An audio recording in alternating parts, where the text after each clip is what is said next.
Now I can tell you now, almost all sugarcane companies in Tanzania, they are using drones. We've not been able to create a business case. Exactly. How do you charge? Do I charge you per hectare? Per hectare. Do I charge you per day? Yeah, and in Africa, we don't charge per day. We charge per house.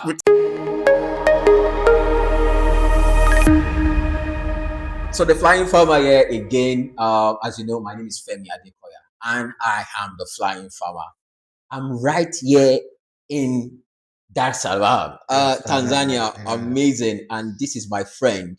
Yeah. We met sometimes in 2022. Yeah. And what brought us together is drone technology. Sure. Drone technology in agriculture. Yeah. So this is going to be a conversation between two pioneers, you know, in drones in agriculture. Elly. Yes. Can we meet you? I mean, people want to know you. Who is this guy that the Flying Farmer is sitting with, right? You guys know my name. I have said it. So, okay. Yeah. Okay, so my name is Eliariki. I am the managing director of Merkavion Technologies. Yeah, back then the company was called Agritech Company Limited, but then we shifted to Merkavion because of some issues. Yeah, but of course we are the pioneers of drones in Tanzania. Spraying drones, I mean. Yeah. We introduced the spraying drones, it was 2020. Then we started getting jobs, it was 2021. Then the rest is history. Elly, what's your background? I mean, people want to know you. Like, what's your, beyond the managing director, what's your background? Okay, I'm an agriculture engineer. So I did a Bachelor of Science in Agriculture Engineering and Mechanization from the University of Dar es Salaam. Oh, amazing. So all these technologies, I studied them. Then I saw the opportunities. I saw the problems the farmers are getting. Then I saw like we can start something that can help farmers, especially in our African countries, because you know my father is a farmer. We are getting a lot of problems in doing spray. We use the knapsack sprayers. You know, with knapsack, you can't even do 10 hectares in a day. You can't even do 2 hectares. Yeah. So I saw that problem. Then I was finding the solution. Then I met the drones. The drones. Now with the drones at that time, they were not advanced like now. Yes. Yeah, but they are doing a good job. Even at that time, they were real deal, right? They were solving a problem that we could not do. So we started with, I remember that time we started with a Agras T30, which again I can say it's one among the good drones that DJI introduced Agras to the market. T30. Yeah. Till now we have T100. But again, the drones have helped us spray almost more than 50,000 hectares in 3 to 4 years. Wow, more than 50,000 hectares. Guys, that's huge. That's huge. And that's to tell you the enormity. So maybe I should ask, how matured is the agricultural drone technology market in Tanzania? In Tanzania, still, we are not there yet, but again, people are starting to see the usefulness of this technology. Amazing. Yeah. Now I can say with the big farms, for example, the sugarcane farmers, they are now using drones. They were using crop dusters back then, 2019. Crop dusters means the big the helicopters. Yeah. So they were using crop dusters. The cost is high. I mean, the spraying per hectare, the cost is very high, almost double for the cost of drone. But again, there is no flexibility. You cannot spray in a small area. They need big farms. At least they want 700 hectares.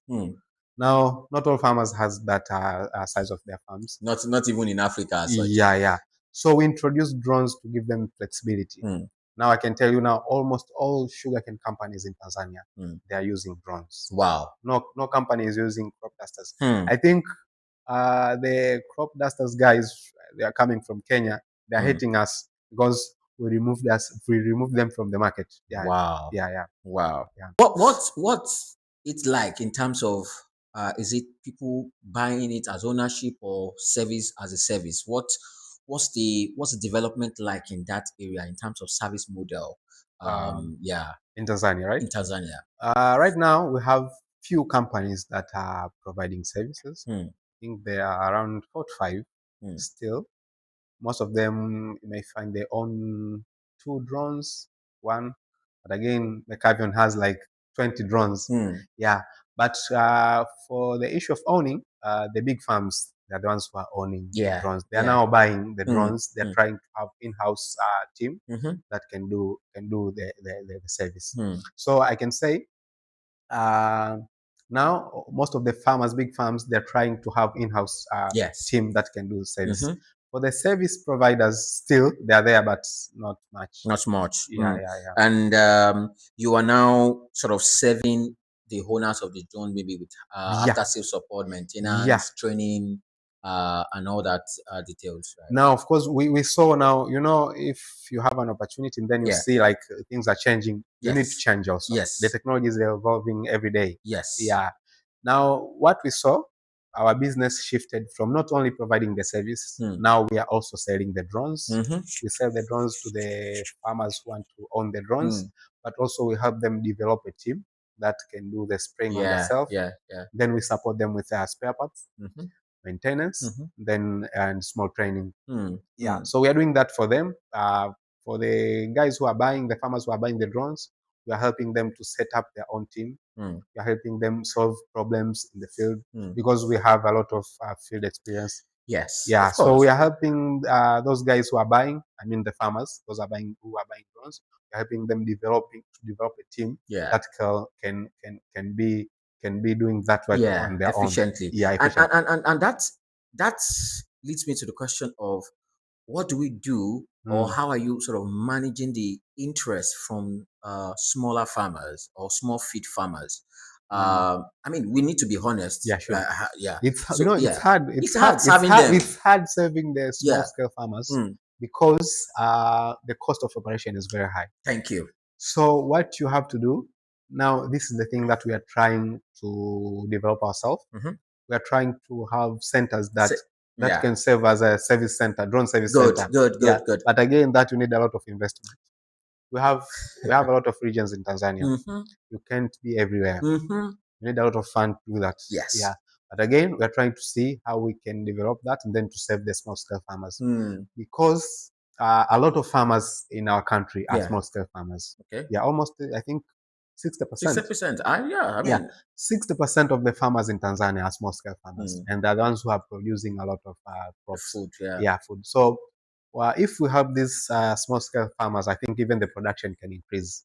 Now, small scale farmers, they want, if you operate with them, of course you can't charge them higher. Yes. So that you can meet your operational cost. So we are trying to see how we can balance that. We give them affordable cost that they can afford. And then we also save them. That's what we are trying to do. So in what crops do you use drones? I mean, if I top 5 crops that you use drone technologies. So in Tanzania, I can say I always sugarcane because it is the first crop that we started with. I think it's close to us too. Yeah, sugarcane, because it is sugarcane because those guys were using crop dusters. Yes. So it was easy for them to penetrate into the market. Yes. To understand like this technology can help us. So sugarcane will remain as #1 crop. Yeah, and again I think because when the sugarcane reaches around 4 months, you can't pass through. That's true. So the crops, I can say sugarcane, there is maize. Maize. Yeah, maize. I mean, and I need to say that Tanzania and Nigeria are always fighting for the first and second position when it comes to maize production in Africa. Production, sure. So there is maize, then there is rice. Yes, rice. I think rice is taking over for us now. Yeah, but the cost of production for rice for farmers is high. So they always want a lower price when you are doing spraying. That's right. Yeah. So also we have a lot of farmers who are doing rice in Tanzania. Okay, yes. But spraying price, I mean the price per hectare, is not good compared to sugarcane and maize. Yeah, because this maize and sugarcane are oftentimes commercialized, like on a big scale. Exactly. Yeah. Then the other crop, we have beans. Beans. Which kind of beans? Beans are, there is soya, soybean. Yeah, soybean. Okay. So those crops, they need a lot of spraying. And we have a lot of farmers here who are doing that.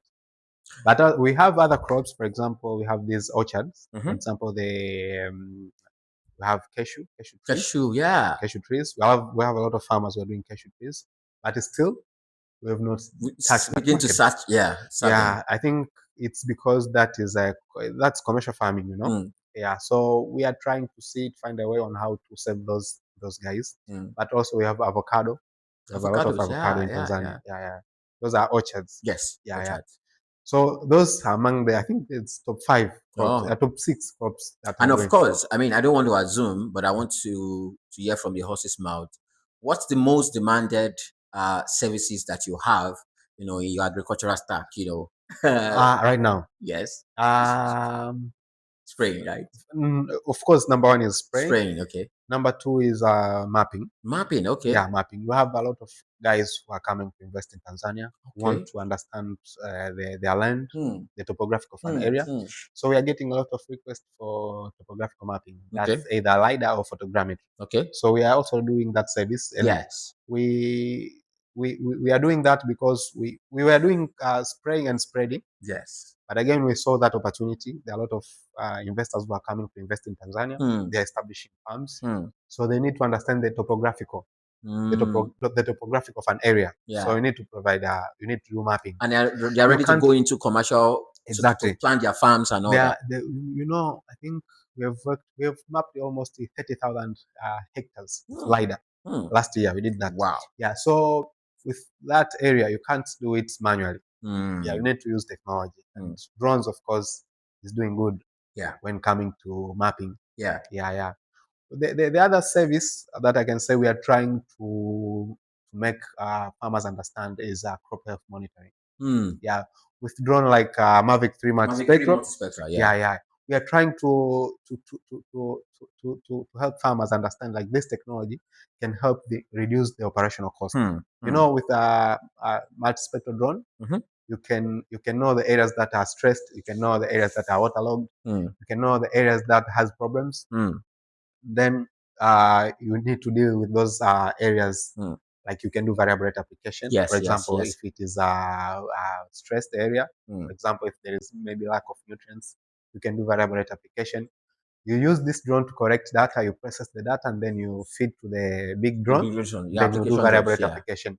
Now, with the variable rate application, you reduce the cost. You can reduce even 50% of the costs that you can use with the flat rate application. Yeah.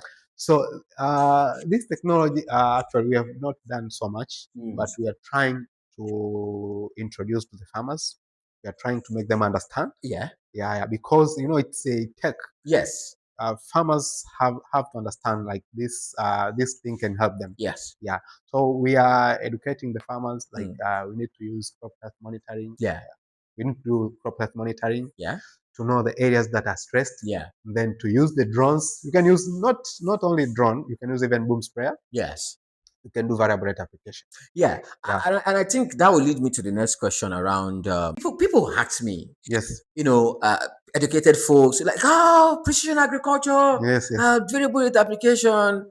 And I'm like, yes. It's possible. It's possible. But when in the real sense, we are still in the era or in the time of precision application, not core precision or variable rate application. Sure. Limitations could be in the size of farmland, in the knowledge about farms, farmers who are limited knowledge of farmers, about what it provides. And sometimes because we have not even dealt into it too much, or as such, we've not been able to create a business case. Exactly. How do you charge? Do I charge you per hectare? Do I charge you per day? And in Africa, we don't charge per day. We charge per hectare.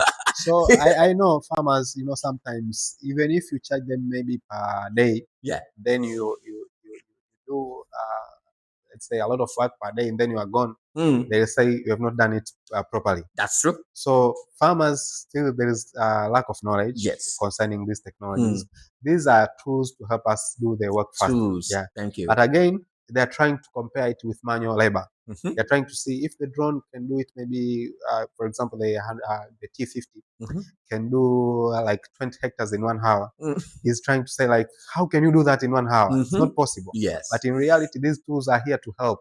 They're a game changer. Yeah, they are game changer. Not to compare with the manual labor. Because manual labor will take a lot of time. This, for example, with spraying, the drones can spray evenly.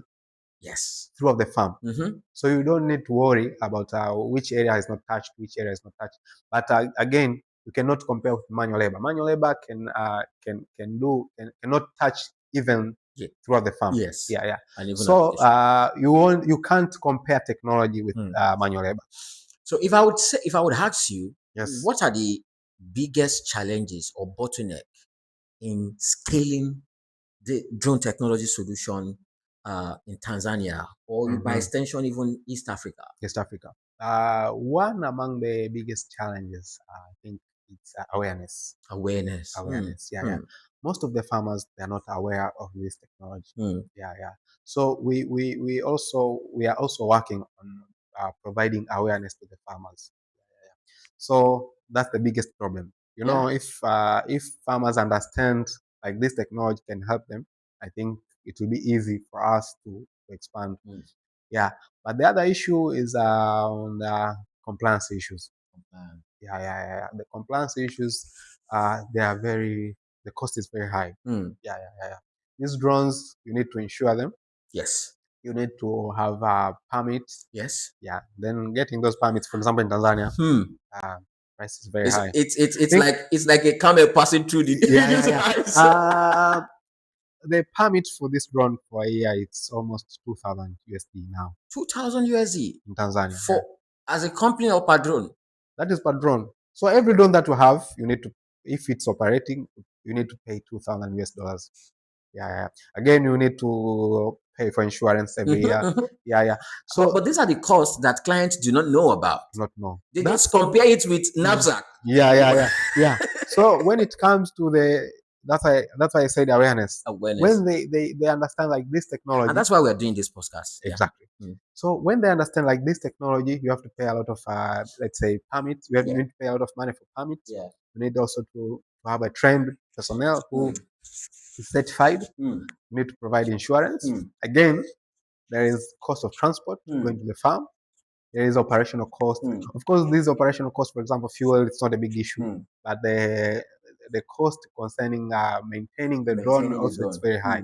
So when you're operating to these farmers, now the price that you charge sometimes can affect you to expand or not to expand. Yeah, yeah. So that's one among the big problems that we're getting. Yeah, yeah, yeah. And regulation is actually something particularly across the world, but particularly in Africa. It's very tight. It's very, very tight. Yeah. It's very, very tight, and we know the reason. Because authorities feel it could be abused. That is true. There is also, and also even with regulators. I say this humbly. They are yet to also understand fully this technology Yeah, the itself, technology is new. the So application, exactly. the depth of it, and maybe not maybe this is what we are doing as pioneers. We engage with regulators, telling them this is what we want to do. Be humble to explain ourselves to them, because of course they've got the power to say no or yes. So we just want to convince them this is how we want to do things. This is how we're ensuring safety. We are compliant as much as possible. We are trying to move the country forward in terms of commercial application, civil application, all of these details. And it is also interesting. I'm here in Tanzania primarily because of the African Regional Conference on Sustainable Agricultural Mechanization. And in this conference, I was really delighted to see, at least, this is kudos to you guys, even though they didn't mention you guys' name. But to me, it shows that, because as a pioneer myself, it shows that the work that you guys have done, because the government now, I see, they brought the drone on stage, smart agriculture. Yes, they are promoting smart agriculture. That is, I think it's a win for us. Exactly. It's a win for us, right? In any way, it's a win for us that the government can be able to recognize that, when we use drones, we're able to cover more hectare of land compared to knapsack, which is because the food production will increase when you use technology. And in fact, the farmers' health, we don't talk more about this enough. We don't talk more about it. Farmers, when they use knapsacks to spray, they are open to pesticide infestation. Because there are a lot of risks. There are a lot of risks concerning even environmental risks and all that we experience, right? I think with the drones technology, you can even the use of chemicals is also reduced. Is reduced, yeah, because you don't have to use a lot of chemicals. Yeah, and it's precise. It's You don't precise. need to even come again. Yeah. Even we use drones to spread. I think we talked less about that. Yeah. We use drones to spread with rice farmers, exactly. spreading of rice seeds, spreading of fertilizers on the Yeah. field in a precise Now, manner. for example, now most of the customers who are buying drones from us now, their headache is doing spreading. Yeah. You can't, with the spreading, you can't carry that 50 bag. The guy cannot carry 50 bag, then doing spreading on a big area of land. So the drones first, it's spreading even. Yeah, this is maize farmers. They are using drones spreaders now. Yeah. So with them, they got problems with this manual labors. Yes. One, because they can't do it evenly throughout the area. But two, sometimes they get tired. Yeah. They sometimes go somewhere. They might use more than the that is required. When they don't do it evenly. Yeah. So they are seeing this. I think one of our customer who bought drone last year increased their production from 3 tons per hectare to 7 tons per hectare. Wow. In one season. Wow. Yeah. So you can see that change. Yeah. It's very big change. It's because they are using spreading, drones for spreading. They're also using drones for spraying. Their crops were very good. Yeah. So you can see how drones can increase production. Yeah. This is a discussion between me and Elly. Elly, as you can see in the background, drones for agriculture, and you can see that this has gone beyond. Let us try it out. It's now more than proof of concept. It's not proof of concept anymore. Yeah. Because these tools, they've been used all over the world. Yeah. They've done a lot of spraying, millions of hectares. You can see the DJI report, DJI agriculture report. There are a lot of millions of hectares that have been sprayed across the world. Yeah. So it's not proof of concept anymore. Now it's real work. They're doing a real work. Yeah. And I'm impressed to see now drones also can be used for firefighting. You see the drones like the Flycat 100. For logistics too. For logistics. Farm logistics or whatever. So they're helping farmers. They're helping farmers. Yeah. Guys, so if I would ask you, where do you see the future of this technology going? For me, I'm a tech guy, and I'm very impressed with what especially DJI is doing. Every year I see a lot of changes, and every year I'm impressed to test new tools, like to see the older version is not performing well compared to the newer version. So for me, I can see this technology will go far, and I don't know concerning the issue of regulations. I know there are some regulations with drones. There are some limitations. You can't produce drones that can carry a lot of kilograms. But again, I see there is a great future for farmers. And I think from my perspective, I see. Saying a bright future is. I know it's generalistic, but I mean it's generic. But I can see a lot of new technologies coming into this drone technologies, into the UAV system, AI. You can now see with the Agras T100, the augmented reality and LiDAR systems attached. Now, I believe that AI is going to come into it. In fact, it's going to make piloting more easier. In fact, if we want to say at this level that these manufacturers are doing it, and I also believe that for Africa, we would also have our own manufacturing. We would also have I also see that we would have more adoption because with drone technology, introducing drone technology, we will move away from more of the smallholder into commercialization. We would have it more defined. We would have more youths like us coming into the system to modernize, to innovate in the agricultural sector. I think that's even what I'm also trying to do to my team. We are, of course, we can't manufacture the drones. We don't have those funds, or we don't have those, but we are trying to see how can we use this technology to make it more adapt our environment. For example, the issue with batteries in tropical countries. Sometimes we get problems. Now we are trying to see how can we change those problems within the drones and make them adapt our environment. For example, maybe you can attach sensors that can sense the farms while it is spraying. Those are the things that can be done. But again, you need to do a lot of research. I believe that the future is really bright and propitious when it comes to drones in agriculture. So Elly, you can speak to the camera. What Yeah. I mean, out there, what's your pattern shot for youth out there? Yeah. Who are facing a lot of challenge, or who are really interested in innovating agriculture. What do Yes. you say to them?